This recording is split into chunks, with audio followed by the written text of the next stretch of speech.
do something about it every day. Thank you, Senator O'Sullivan. Senator Lyons. Thank you, Mr Acting Deputy President. Today our Senate Select Committee into the Abbott government's budget cuts heard from an organisation called Reclink Australia. Reclink Australia was one of the organisations behind the Choir of Hard Knocks, a choir made up of people in our community who are homeless and have complex needs, including mental health issues. The ABC filmed this choir as it got together, rehearsed and began to sing, ultimately doing public performances and producing a CD. And they have some beautiful songs on that CD. It's one of the proudest in my collection. The documentary was riveting and their singing was truly beautiful. And what we learnt today is a tragedy.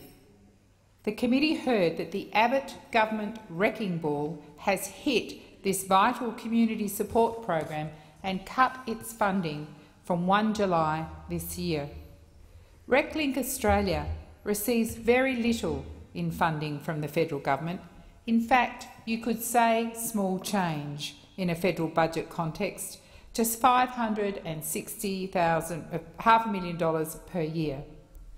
But without any warning, no reviews, no analysis, no inquiry, Reclink Australia lost its funding on 1 July 2014.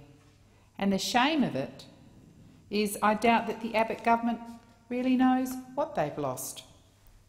Reclink Australia, from their annual report, aims to enhance the lives of people experiencing disadvantage or facing significant barriers to participation through providing new and unique sport and arts opportunities and specialist recreational programs. Reclink Australia targets some of the country's most vulnerable and isolated people, at-risk youth, those experiencing mental illness, people with disability, the homeless, people tackling alcohol and other drug issues, and social and economic hardship. Reclink works in partnership with over 380 community, government and private organisations. Reclink's mission is to respond, rebuild, reconnect. They seek to give all participants the power of purpose.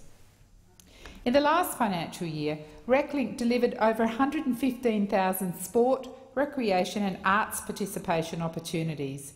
Its benefits to individuals is immeasurable, and I'd urge senators to read their annual report, which is full of stories about recovery, personal stories about reconnecting and ultimately about well-being. Today at our Senate Select Committee, we heard evidence from Brian, who bravely told his story. Brian had drug and alcohol issues and said at 35 his life was washed up. He'd wrecked his life. Brian was attending the 12 Steps program when he was invited to attend a football game where the Salvos Hawks were playing. Brian told the committee recovery is tough, particularly when you're doing it on your own. He ended up umpiring the first time he went to footy. He liked that because he earned some money, and he liked that because he was broke. But Brian said the Salvos Hawks had players who were just like him, who'd had or were working on other demons in their own lives. There was no pretence, and Brian told the committee that there was too much of a gap for him to join any other club, as his self-esteem was low. But he went back, partly because he got paid to umpire, but also because it gave Brian a purpose, one day a week, doing a good job. And as Brian said, and I quote, "I was one of them. I knew it was possible, and I was feeling better. Reclink provided me with a purpose. Failure was not an option anymore. I had many people supporting me, and Brian proved to himself he could do the tough stuff." Brian went on to compete in the Hawaii Marathon, one of the toughest things he's ever done, and he continues today to train and participate in marathons. He has and continues to work with the disadvantaged in our community and now works for Reclink. Reclink Australia is modelled on the very successful long-running Victorian program. This program has been running for 24 years. Peter Cullen, the founder and former president, told the committee that there is a lot in welfare that stops people drowning but doesn't teach them to swim. Reclink Australia bridges that gap. Mr Cullen said Reclink stopped people falling deeper and deeper into isolation. He said Reclink can reach people that others can't. Indeed, Brian told the committee of a participant who told him he'd been contemplating suicide early one morning, but knew that the bus was coming to pick him up at around 11 a.m. and that the game he was going to play was something to look forward to. And of course, after training and being with others, this gentleman was on a high and safe again. Reclink is one of a number of organisations who've been cut by the Abbott government. There are other programs which won't have the funds to continue. Good programs, life-saving programs, programs that connect to the most disadvantaged in our community, the most disadvantaged in our community. And you would think that a caring government would not cut these organisations, but we have seen time and time again in this place that the Abbott government doesn't care. It cuts and cuts and cuts simply for the sake of it. I doubt, as I said earlier, the Abbott government really understands what it's cut when it cut the funding to Reclink. Youth Connections is just one organisation like Reclink who, without warning, have had their funding chopped too. And come December, the Youth Connection programs right across Australia will cease to exist.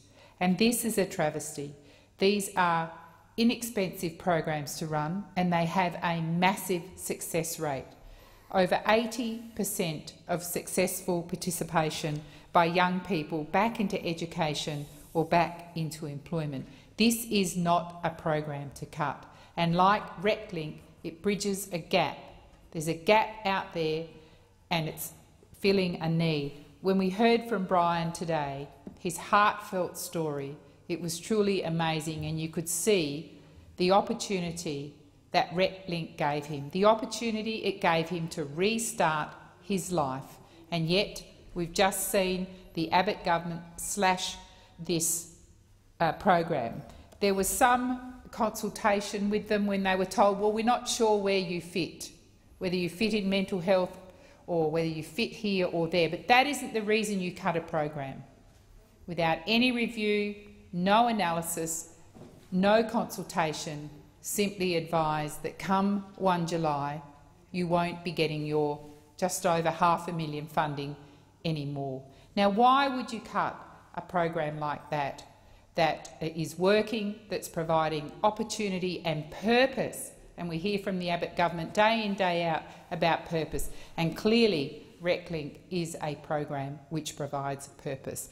But nevertheless, it's been on the chopping block, it's lost its funding, and it is time for the Abbott government to start to see sense about its harsh, cruel budget.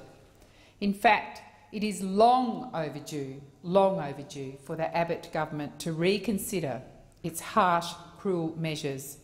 We've seen many of these measures fail to get through the Senate. It is time for the Abbott government to reflect on the sorts of budget cuts it's put in place. It is time for the Abbott government to realise and to own up that it made a mistake with Youth Connections, that it made a mistake with Reclink. These are not expensive programs. They fill a real need in our communities. They give real purpose to those who've lost their way, and nothing will replace them once they go. And that's the crime of it. Nothing will replace them. When December comes and Youth Connections loses its funding, there's nothing there. And it's simply not true to suggest that Job Services Australia can somehow fulfil this need. It cannot. So these are programs worthy of funding, and it is time for the Abbott government to face up to facts that its harsh, cruel budget has gone too far, and to immediately reconsider funding Reclink, it's $500,000 a year, and to refund Youth Connections. Thank you, Mr Acting Deputy President. Thank you, Senator Lyons.